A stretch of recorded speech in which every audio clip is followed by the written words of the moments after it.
¿Reforma agraria? ¿Cómo funcionaría? Lo que pasa es que reforma agraria se entiende como que yo le cojo la tierra a un señor que tiene narcos. mucha y la reporto entre varios pobres. Y esa es una visión que no es lo que estamos hablando aquí. Hoy es quitársela a la mafia, no al señor que la tiene por títulos ciertos. A la mafia, y es muchísima. Y es entregársela a productores, muchos campesinos asociados. Ni siquiera hay que entregarla, hay que arrendarla. Es expropiar la tierra que ha Es sido adquirida extinguirle ilegalmente. el dominio, que es como se llama jurídicamente. Ya hoy Uribe tiene 2 millones de hectáreas en su poder, no de él, del Estado. Es fertilísimas.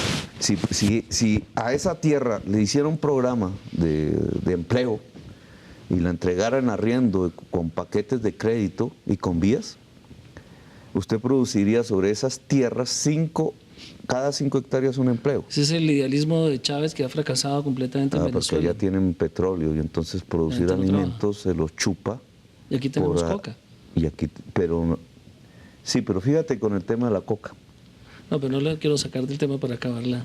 Aquí hay una riqueza que es la coca y hay una que es el petróleo, Sí, y ambas hacen que la podemos gente no tener la trabaje en el misma campo. enfermedad que la enfermedad holandesa, un país que solo produce petróleo y se le muere todas las demás actividades productivas, que es la gran tragedia de Chávez, o un país que termina solo exportando cocaína y mata todas las demás ramas productivas.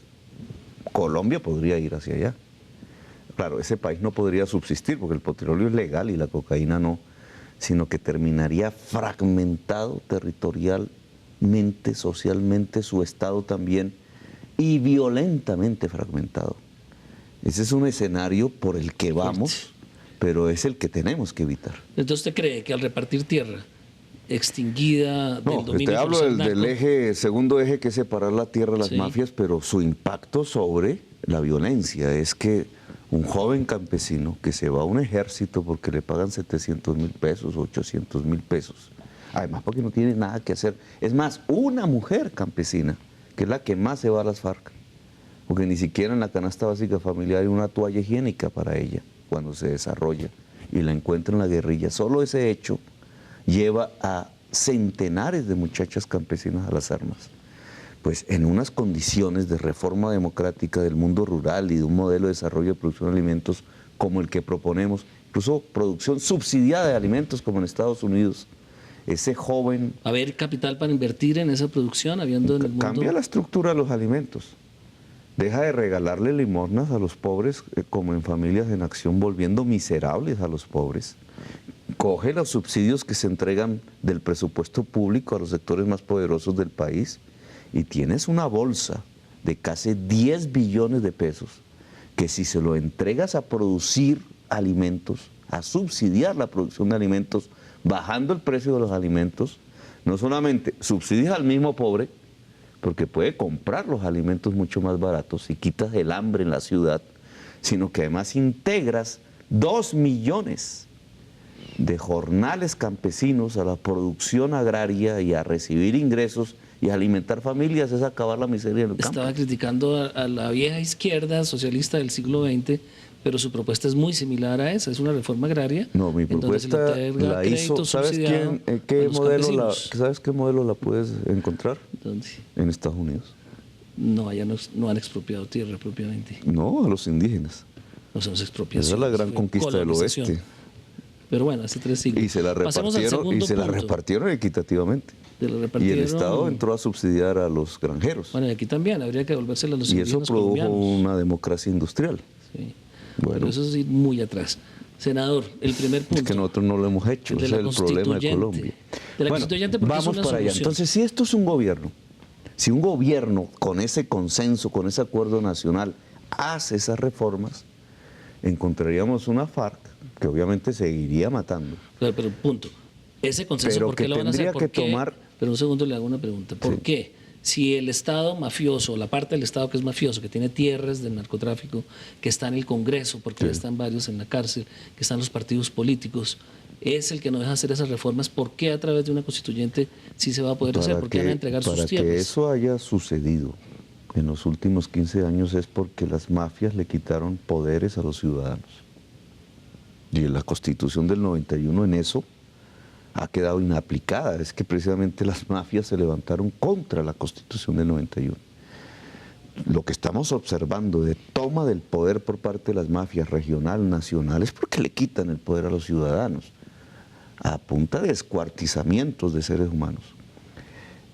Lo que estamos proponiendo es repotenciar a los ciudadanos para quitarles el poder a la mafia. ¿Pero no cree que una parte de la ciudadanía colombiana está también muy bañada por esa indudablemente, mentalidad pero la mayoría de los colombianos es nuestra apuesta. La mayoría de los colombianos es gente que no está articulada al modelo mafioso. Sí, pero es muy complejo porque va a tener una confrontación como pasa en Bolivia, en donde no se logra una mayoría suficiente La para lucha hacer las política reformas. fundamental hoy en Colombia es la lucha entre la democracia y las mafias. Sí, pero no va a haber un acuerdo. ¿Cómo va a ser para No, el acuerdo es el acuerdo democrático. Ahora, instrumentos concretos, ha habido algunos balbuceos históricos. La ley de justicia y paz hubiera podido permitir que a cambio de verdad y entrega de bienes hubiera rebaja de penas. Sí. Hubiera podido permitirlo. Y entrega de tierras. No había un gobierno para ello. Este gobierno no quiere ni la verdad ni los bienes para ser entregados a las víctimas. ¿Por qué? Porque es un gobierno de victimarios.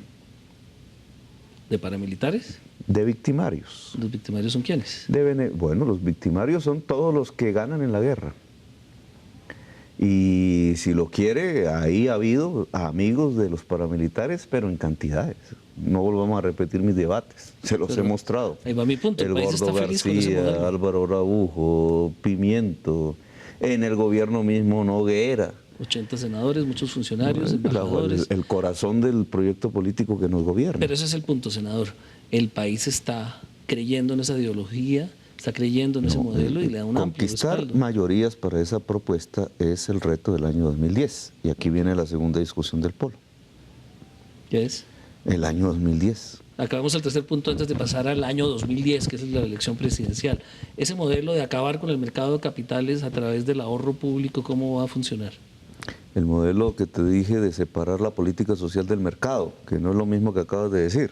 Explíquenos entonces. Es simple, yo no estoy diciendo acabar el mercado. No, estoy diciendo separar sustraer del mercado del mercado la privado. Política social del Estado. La política social entendemos qué.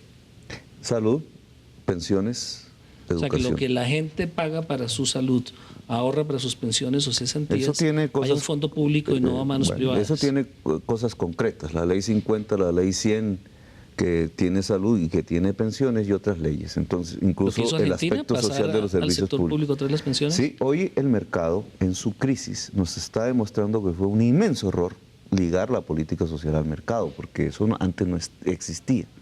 Se decidió a partir de principios de la década de los 90 y sobre todo en el gobierno de César Gaviria, una articulación de la política social al mercado. Tanto la política de tierras como la de salud, educación y pensiones se articuló al mercado. ¿Qué obtuvimos al cabo? Hoy podemos hacer una evaluación crítica. Que las mafias en Colombia, usando el mercado, se quedaron con los recursos de la salud. ¿Cierto? Yo creo que un sector muy pequeño de los recursos del salud pero importante, digamos, con los recursos que hoy tenemos públicos para la salud y los que la gente paga en copagos, hoy podría haber salud universal para el 100% de los colombianos con un nivel de calidad similar al plan contributivo. Y hoy tenemos en realidad la mayoría de los colombianos en el plan subsidiado, que es de menor calidad, que prácticamente es entrega de mejorales básica. Y un gran porcentaje de la población sin salud. Entonces, senador, hay un fracaso del mercado. Deme otra vez un minuto que tenemos que hacer una pausa para cumplir con los compromisos que tiene este canal. Ya continuamos.